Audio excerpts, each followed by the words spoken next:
Good afternoon. This is a neat seminar set up here.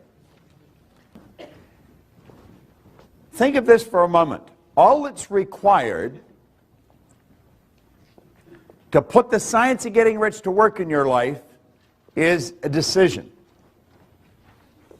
Now, do you know, most people will look at that and they'll say there's got to be more to it than that. How many of you have been trying to earn a lot of money for quite a long time? How many have difficulty at it? Do you know, 1% of the population earn about 95 or 96% of all the money that's being earned. And it's a subject that is not taught in school. And when someone comes along and tells you all you have to do is make a decision, we have a difficult time buying into it because we probably worked fairly hard attempting to earn money. Now, I stumbled on this information around 43 years ago. I have been absolutely fascinated with it ever since. It takes up all my days. Some people ask me, what are your hobbies? Just studying this subject. That's all I do. And I have worked all over the world with this, and it doesn't really matter where you go. You can go into different countries, into different cultures. When you get past the culture, people are essentially the same. And I think we all want generally much the same thing. I had a man sit down with me in 1961, and he put an R on the sheet of paper just like what you're looking at there. Then he put 3 letters down beside it. And he said, Bob, let that represent happiness, health, and wealth. And then he asked me if I thought he was a happy guy. And I said, yeah, he seemed pretty happy to me, and he did. He said, have you ever seen me when I was sick? And I had to admit I hadn't. He said, have you ever seen me when I was broke? And again, I had to admit I hadn't. Well, he said, you've got to be one of the most miserable people that I've ever met. And I was an unhappy guy. I was 26. As I look back at it, I think I was an unhappy kid that just grew up and stayed that way. And I believe a lot of people live that way. There's a lot of unhappy people around. I didn't have a terminal illness, but I always had a cold or a headache or a backache or something. And when it came to money, I mean, I had a problem. You see, as he said to me, he says, you're striking out in all of these areas. I was actually earning $4,000 a year at the time, and I owed $6,000. Now, you know, that's not an uncommon position for a person to be in. If I took everything I earned for 18 months, nothing to live on, and just paid debt, I would have just broken even. So when you look at that, you know, there's not a lot of hope. I don't think I ever thought I'd get out of debt. It never entered my mind that I could. I never really thought of earning a lot of money. I was just trying to keep the wolf away from the door. You know, the phone would ring every day, tell them I'm not there, you know, or where's the money? And hell, I thought, if I knew where the money was, you wouldn't have to phone me. This was a constant problem. I have often said that you'll be absolutely amazed how much free time you have when you never have to think about money. Do you know that people spend an enormous amount of time thinking about money if they haven't got it? Now, if you have got it, it's a totally different story. And I really believed, I was raised with the idea, if you're going to earn a lot of money, you've got to be really smart. If you're going to earn a lot of money, you have to have a great education. You have to have a lot of experience. But that's not what this man told me. Now, that's the man that I sat down with. His name was Raymond Douglas Stanford. Now, he's been gone for a long time. But that guy made a bigger difference in my life than anyone that has come into my life since then. Now, the little boy that he's holding, I named Raymond Douglas Proctor. That's my son. Now, that little boy today is 6'5". He weighs 240 pounds, and he has no hair. He has 3 little boys that are all bigger than him. So you see, I'm going back quite a ways. But this guy, he really woke me up. He asked me some good questions, and he got me thinking. Now, this is the one thing he asked me. He said, or suggested, and I found this in a book by Vince Rawazzi over here in Philadelphia. He said, to change your life, you have to change your life. Now, that sounds like a play on words. It did to me the first time I looked at it, but that's not a play on words.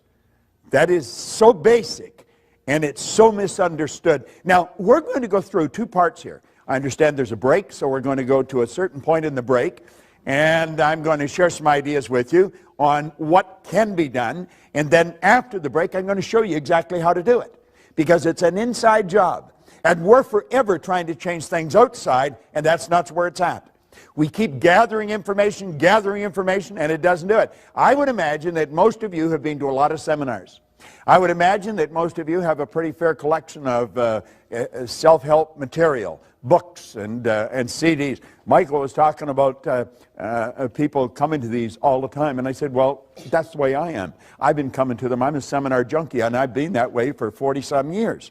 And I just can't seem to get enough of it. I think once we get hooked on the idea of developing ourselves, we never get away from it. And the people that are not hooked on the idea, they think we're a little crazy. But I wouldn't want to live in the world they're living in. Do you know, back in 1970, I had the pleasure of being on a program in Chicago with just an incredible man. He wrote a book called The True Believer, Eric Hoffer. And he said something on that program that stuck in my mind. He said, in times of change, the learners will inherit the earth, while the learned find themselves beautifully equipped to deal with a world that no longer exists. Now, run that through your mind for a couple of minutes. In times of change, the learners will inherit the earth. I took that to be metaphorical, that we'll be happy, healthy, and prosperous, while the learned find themselves beautifully equipped to deal with the world that no longer exists. You see, there's no such thing as a learned individual. There's no such thing as an educated individual. That's a misnomer. We're either learning or we're not. Napoleon Hill talks about education coming from the Latin educo, meaning to educe, to develop, or to draw out from within. So you see, we don't even have to get anything. As we really start to understand what makes everything happen, we're going to find out that we've already got everything we need. It's simply a matter of becoming aware of it. And so Ray suggested this to me, and then he introduced me to the book. Now, the book was Napoleon Hill's book, Think and Grow Rich. I have never stopped reading this book. The book that I carry with me, I've been carrying since 1963, and I read it every day. Now, I think Hubbard pointed out that when you read a good book through the second time, you don't see something in it you didn't see before. You see something in yourself that wasn't there before. Yeah, you see, it's the repetition of the right information that'll really alter what's going on inside, and that's what you have to do. Everybody thinks it's something outside we have to change. We have to change companies, we have to change cities, we have to change jobs. You got to change it inside. If you don't change it inside, nothing happens. Well, I got into that book, and I started to study. Now, he said there's a secret in that book. And he said if you find a secret in the book, you can have anything you seriously want. Well, I thought that was a gross exaggeration. You know, you can have anything you want. Let me put it in proper perspective for you. I was 26. I had 2 months high school formal education. I had no business experience. I had an absolutely terrible work record. And here I'm reading that you can have anything you want. Now, there's so much about ourselves that we don't know. And as I started to read this book, he said, there's a secret. You can give anything you want if you find the secret. Well, that was sort of like trying to sell me on the tooth fairy. And, of course, I was 26. I thought I was pretty cool. I thought I was wide awake, you know. And actually, I was in a deep hypnotic trance. And I was ready to reject it. But Ray said to me, he said, listen. He said, you're not very happy. He said, you're not the healthiest guy in town. You're always broke. Now, he said, I found out something about money, and he pulled out a big wad of money. He always carried a lot of money, and I was always fascinated with that because I never had any. But at any rate, he said, this stuff can't talk, but it can hear. And he said, if you call it, it'll come. And I thought, God, you know, that's sort of a nice idea, you know, and I was ready to start hollering for it. But he said, you've got to understand how to get it. And he said, you obviously don't understand. Now, he said, the author of this book studied the lives of 500 of the world's most successful people, his entire life. Then he put it in this book. Now, he said, I'm inclined to think that he knows something that you don't know. Well, I think he just sort of put me in my place, you see? And so I started to read the book, and I found the secret. And the secret was so basic and simple, everything changed. Do you know, a year later, I was earning $175,000 a year, and then I took it over $1 million a year. I mean, I had money coming in from all over the place. And it happens so fast. Yeah, but he said that in the book. He said when money starts coming, it'll come so fast and so furious that you're going to wonder where it's been hiding through all those lean years. Well, boy, I thought this is it, you know. And I had it coming in from different countries, from different cities. And somebody will say, well, what were you doing? I don't think it matters what you're doing. I think what matters is how you're doing it. Do you see, Wallace Wattles wrote a book on the science of getting rich way back in 1903. He says, you don't get rich by doing certain things. You get rich by doing things in a certain way. And I thought, yes, you could find two people doing exactly the same thing, and you couldn't see the difference.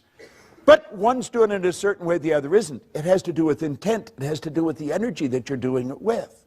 I found the secret, and it was pretty basic. It was simply sit down, decide what you want, write it on a card, carry the card in your pocket, and read it as often as possible every day. So I wrote on the card that I wanted to have in my possession by New Year's Day of 1970, I gave myself a decade to do this deal, and $25,000. I really didn't believe it would happen. But you know something? I kept reading it. I don't know why, but I kept reading it. I did exactly what the author said. I kept reading the card. And I kept reading it, and I kept reading it. Now, because I kept reading it, I started to think of earning money. Prior to that, I was thinking of debt. If you had asked me, I would have said I was thinking of earning money. I wasn't. I was thinking of debt. If your goal is to get out of debt, I guarantee you'll probably be in debt till you die. Because we become what we think about. Yet whatever you think about, you attract. You literally magnetize yourself to it. That's all I was ever thinking about was debt. But I started to think of earning money. Somebody said there's good money cleaning floors. So I said, I'm not proud. I'll clean floors. Well, I started to clean one office. Then I got another one. Do you know in less than 5 years, I was cleaning offices in Toronto, Montreal, Boston, Cleveland, Atlanta, London, England. The thing took off like a rocket. Now, what really changed?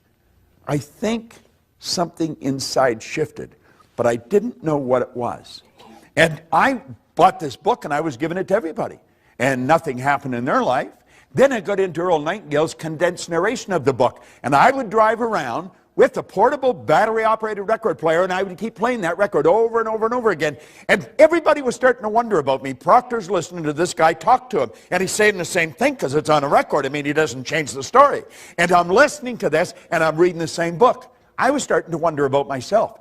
But everything just kept changing, kept changing, kept changing. And I'd give the record to people, and I'd give the book to people, and nothing happened.